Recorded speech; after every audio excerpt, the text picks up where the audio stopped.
So for my video, I used iMovie, and I start out with a title slide here that has incoming transitions, and it talks about how I feel, and I also have the playful music playing here in the background, and my audio is right here.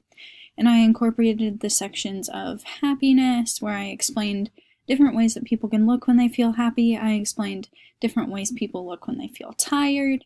I explained different ways people look when they feel angry, and then different ways people look when they are sad or scared. And throughout this, the music is all playing. I have transitions in between each of these slides. This one slides in.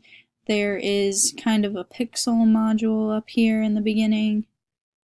And then I go into my video that I incorporated to make the activity more interactive. I used a video. It's like the song If You're Happy and You Know It, but it includes all the different emotions and some of the ways that people look when they feel those emotions. So that is here to help with the kids. It makes it more interactive, and it also helps them to be better engaged and to remember the information more. And then as we get to the end of my video here, we have our sources. So those are all included here with the links to all of the different images and the video itself. So I included a lot of things to make it, one, more interesting, and two, easier for the student to retain all of the information.